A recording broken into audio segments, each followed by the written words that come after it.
É isso que eu reclamo. Eu tenho reclamado pra caramba das minhas lives disso. Porque a gente. Porque, olha só, é, vamos falar com política externa russa. Qual a doutrina que eles seguem? Não, é o Primakov. Linhas gerais é Primakov, muito pragmatismo. Você tem um norte. Você tem um norte. Né? E aqui no Brasil, qual o norte? O norte depende do governo, depende do assessor de relações internacionais, e aí começam aquelas maluquices que a gente sabe que são do Brasil. E nós já tivemos isso. Você falou um negócio que eu comento e eu quero a sua opinião sobre isso. Tem como voltar ao pragmatismo responsável da época do Geisel, que a gente fez acordos, quando os americanos quiseram bloquear o nuclear, vai bloquear em Washington, tudo bem, vamos conversar com a Alemanha, né? E aí a gente começou, e aquela política do Getúlio Vargas de barganha, né? Ou seja, você fazer um acordo com a China, se aderir à rota formalmente, porque tem um impacto midiático, o impacto emocional, o impacto estratégico. Você adere à Rota da Seda, bota o ministro, começa a conversar, traz projeto. Isso é aquilo que você falou, muda completamente a nossa posição. E aí você pode barganhar melhor. O Getúlio fez isso com muito menos capacidade e instrumentos de poder. Tem possibilidade de você ver o nosso Itamaraty, o nosso governo com essa capacidade? Eu acho que é possível, mas para isso tem que ter uma mudança na leitura do que está acontecendo no mundo hoje. Tá? E é interessante que você traz esses exemplos, que são dois exemplos. Se você for pegar, por exemplo, né,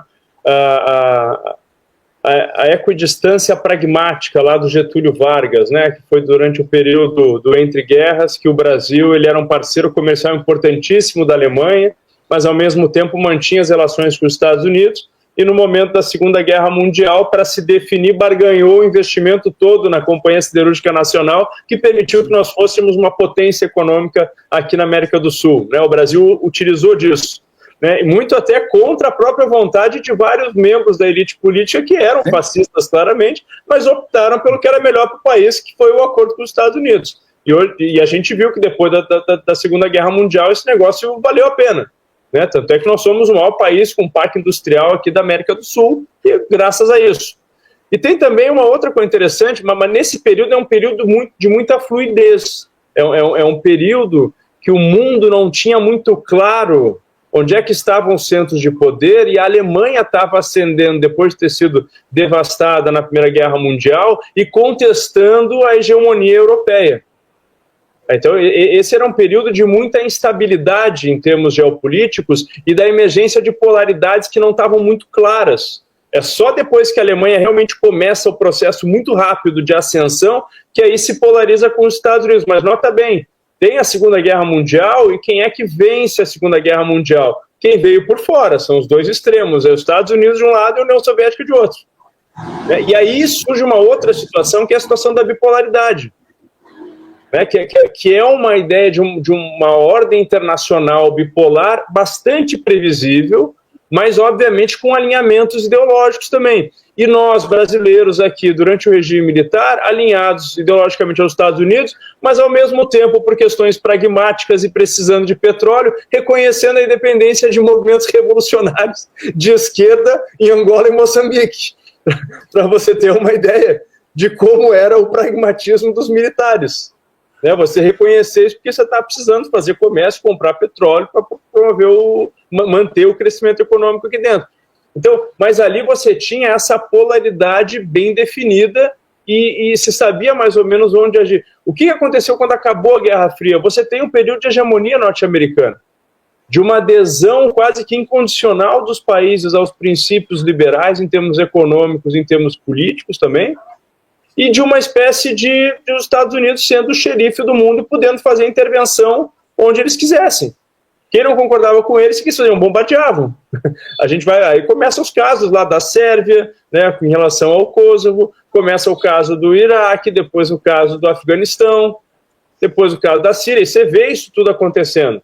Só que esse período era um período que até permitia, por conta dessa hegemonia americana, essa ideia de que você tem certos líderes regionais que vão ser responsáveis por garantir a estabilidade regional. Vê que interessante as propostas do Brasil de, depois de fazer o Mercosul nos anos 90, avançar para a Unasul nos anos 2000 e ser uma espécie de um estabilizador da região. Isso estava funcionando muito bem, sob a égide da hegemonia norte-americana.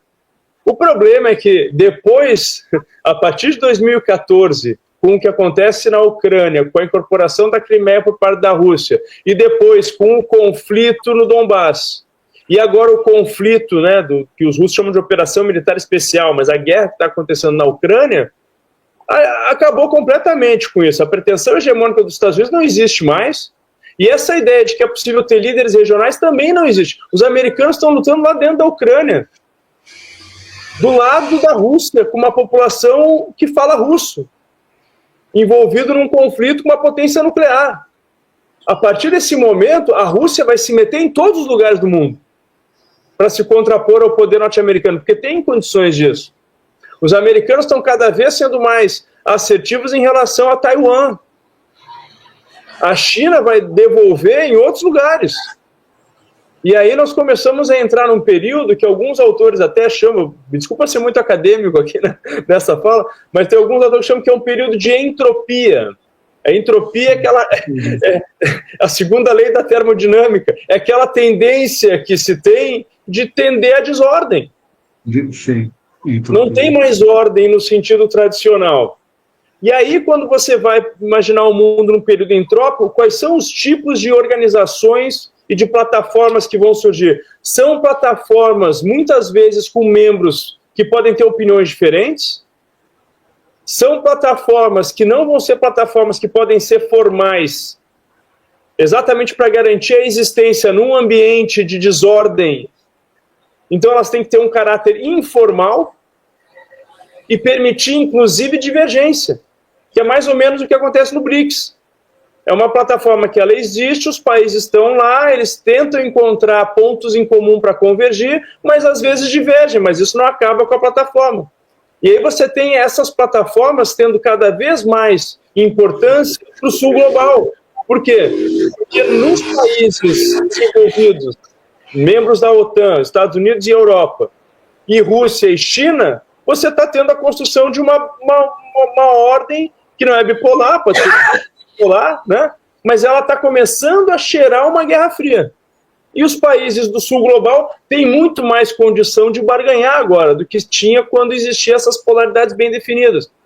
Agora, para isso, tem que sentar na mesa, que nem gente grande, e barganhar com os grandes e abandonar aquela visão que o Brasil, por exemplo, tinha de que na região aqui o Brasil ia ser o administrador, porque não vai mais ser.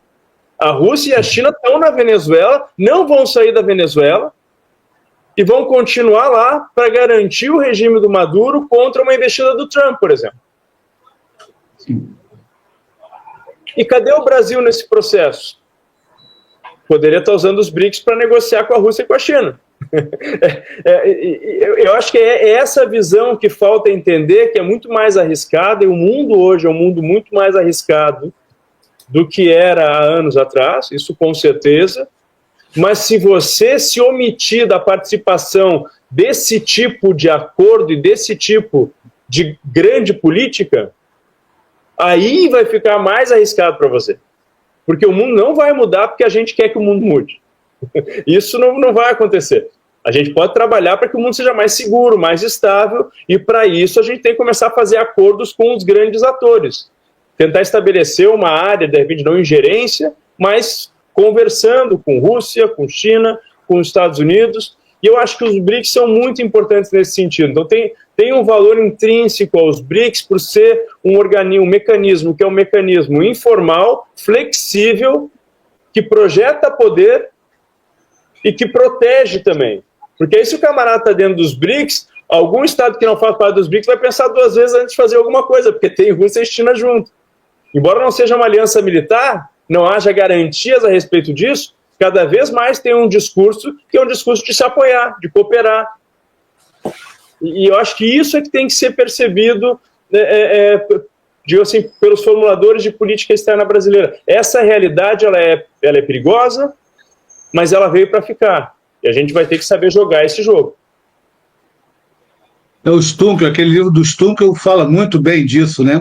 O mundo pós-moderno, multipolar. Eu recomendo os dois livros, né? Do Stunkel e do Paulo Fagundes, o seu colega aí da UFR, da FURGS, né, que fala muito sobre os governos militares, né? Muito interessante.